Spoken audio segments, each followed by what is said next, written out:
देखिए, चुनाव आयोग लगातार केवल और केवल ये सारी चीज़ों को कर रहा है, पर इसका परिणाम मुझे लगता है कि नहीं आ पा रहा है। जैसा भी बिहार में इन्होंने किया, उसमें काफ़ी गड़बड़ियाँ आई, काफ़ी चीज़ें जो ठीक होनी चाहिए थी वो नहीं कर पाए और केवल मनमानी वहाँ किया गया।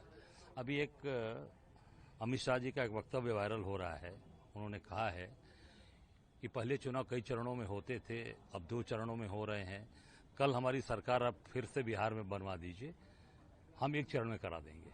ये क्या प्रतीत होता है? इससे साबित होता है कि चुनाव आयोग के ऊपर जो आरोप लग रहे हैं, जो हमारे नेता आदरणीय राहुल जी लगातार ये बात उठा रहे हैं, हम सब लोग ये बात कह रहे हैं कि चुनाव आयोग पूरी भारतीय जनता पार्टी की कठपुतली बन गया है, उनका सहयोगी बन गया है। और अमित शाह के उस बयान ने साबित कर दिया कि चुनाव आयोग पूरी तरीके से आज भारतीय जनता पार्टी और मोदी और अमित शाह की कठपुतली बन के रह गया है। चुनाव आयोग बिहार को एसआईआर के रूप में सफल मान रहा है, उसके बाद ये पूरे देश में ये करने की बात कर रहा है। अब देखिए, जो स्थितियां सामने आई हैं उसमें जल्दबाजी में जो बिहार में हुआ, और बिहार में लगातार भाजपा के नेता ये बोल रहे हैं घुसपैठिए घुसपैठिए। तो 20 साल से तो आपकी सरकार है एनडीए की, घुसपैठिए किसके समय आए, कहां से आए? इसकी भी तो जांच होनी चाहिए, इसमें भी तो कार्रवाई होनी चाहिए।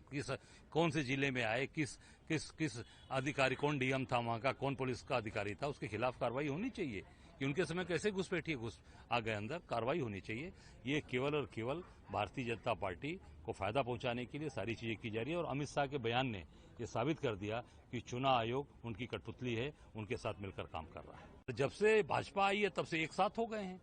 ये तो अमित शाह का बयान आ गया, कह ही रहे हैं कि हम पहले कई चरण में होते थे, फिर हमने 2 चरण कराया, अब अगले बार आप हमें बिहार में फिर ताकत दे दो, हम 1 चरण में कर देंगे। इसका मतलब कि चुनाव आयोग उनके कठपुतली बनकर रह गया है, पपेट है, जैसे चाहेंगे वैसे काम करेंगे।